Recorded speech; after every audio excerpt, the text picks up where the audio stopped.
Shalom anak-anak yang dikasih Tuhan, selamat belajar pada hari ini.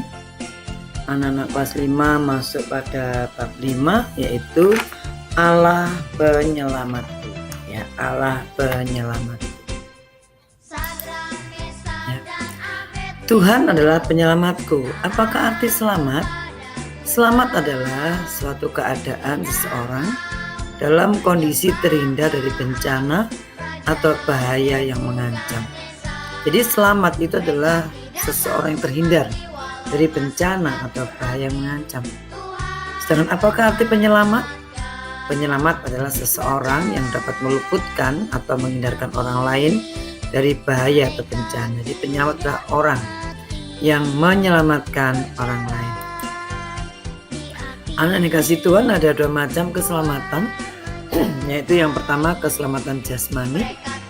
Apa itu keselamatan jasmani? Yaitu keselamatan yang diupayakan manusia agar lepas dari bahaya yang mengancam dirinya.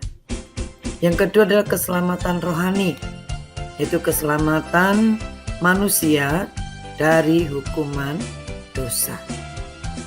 Ya, dari hukuman dosa. Nah, bagaimana cara kita mengupayakan keselamatan jasmani? Yaitu dengan bertindak hati-hati, berpikir dahulu sebelum bertindak, berdoa sebelum melakukan segala sesuatu.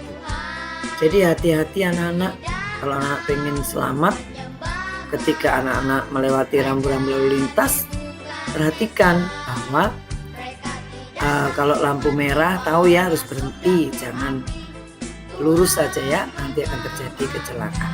Hati-hati kalau menyeberang, toleh kanan, toleh kiri, dan seperti itu. Berpikir dahulu sebelum bertindak, kira-kira omongan saya, tindakan saya itu mengecewakan atau menekan orang lain enggak, ya. Nah, itu ya, supaya tidak terjadi sesuatu yang membahayakan keselamatan hidup kita di dunia. Nah, kemudian berdoa sebelum melakukan segala sesuatu. Nah, perlu berdoa anak-anak ya, supaya apapun yang kita kerjakan dan lakukan, Tuhan akan menolong kita. Nah, bagaimana kita mendapatkan keselamatan rohani? Bagaimana kita mendapat keselamatan rohani?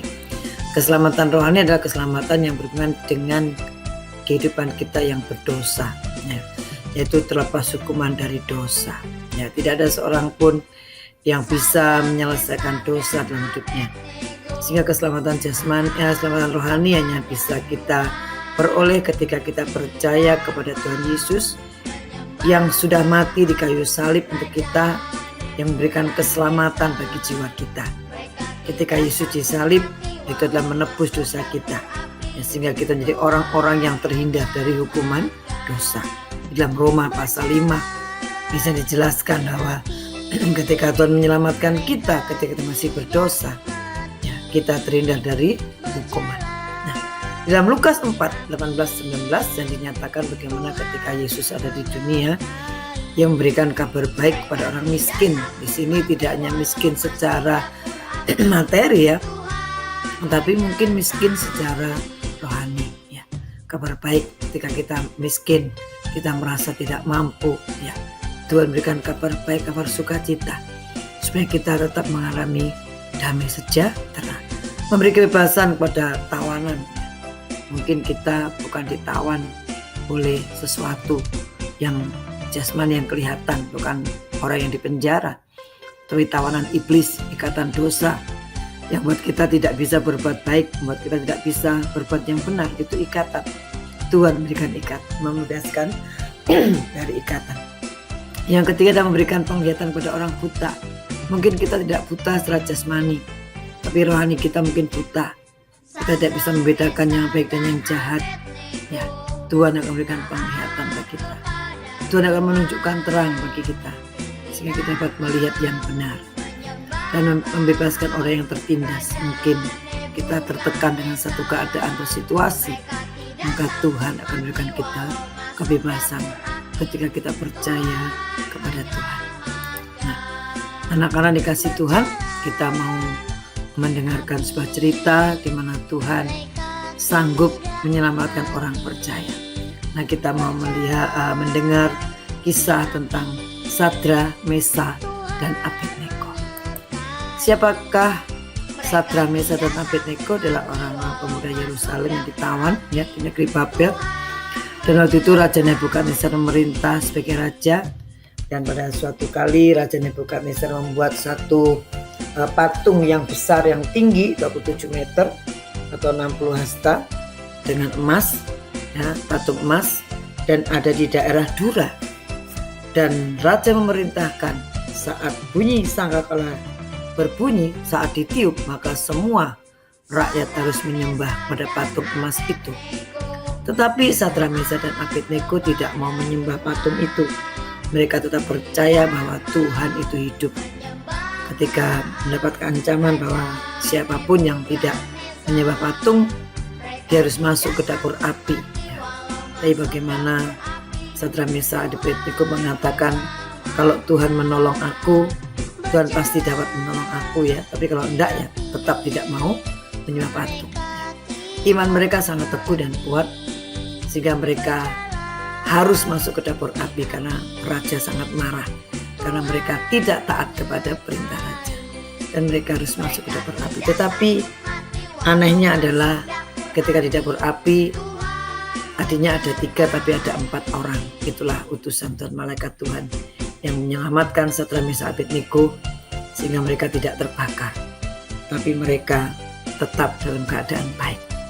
Anak-anak, pencobaan yang kita alami atau sesuatu yang kita mungkin seperti api ketika kita taat melakukan sesuatu ya, seperti api ya, tetapi kita tidak akan pernah terbakar ya, karena Tuhan menolong kita.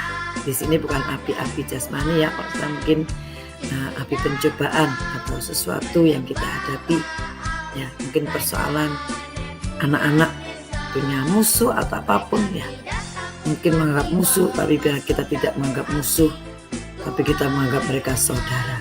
Sebagaimana Kristus memberikan teladan bagi kita sebagai saudara. Inilah kisah Sadrak, Mesak dan Abednego ketika mereka tetap percaya dan taat pada Tuhan, menyembah Allah yang benar. Mereka diselamatkan oleh Tuhan sehingga dia terhindar dari bahaya apinya. Dan akibatnya adalah Raja Nebukadnezar sangat kagum, dan mereka memerintahkan semua harus menghormati, sujud menyembah kepada Allahnya Sadrak, Mesak dan Abednego. Dan mereka mendapatkan kedudukan yang lebih tinggi di wilayah Babel karena Tuhan ya, karena Tuhan menyelamatkan mereka. Nah, anak-anak, ketika kita percaya sungguh-sungguh dan ketika kita sungguh-sungguh percaya pada Tuhan, Tuhan sanggup menyelamatkan kehidupan kita karena kita punya Tuhan yang menyelamatkan kita. Nah, mengapa kita perlu penyelamat? Karena kita orang berdosa yang perlu sekali akan Tuhan. Nah, mari kita akan membaca dalam Yohanes 1 ayat 12. Tetapi semua orang yang menerimanya diberinya kuasa supaya menjadi anak-anak Allah, yaitu mereka yang percaya dalam namanya. Ketika kita menerima Kristus sebagai Tuhan dan Juru Selamat kita diberi kuasa menjadi anak-anak Allah. Ya, anak-anak Allah artinya anak-anak yang hidup sama seperti Allah. Allah adalah kasih, sehingga kita juga harus hidup di dalam kasih. Ya. Dan ketika kita jadi anaknya, kita pasti diselamatkan. Kita pasti disayangi karena anak tidak ada bapa yang membiarkan anak-anaknya celaka. Seorang bapa pasti akan menyelamatkan anak-anaknya di dalam bahaya. Baik anak-anak, inilah pelajaran kita hari ini.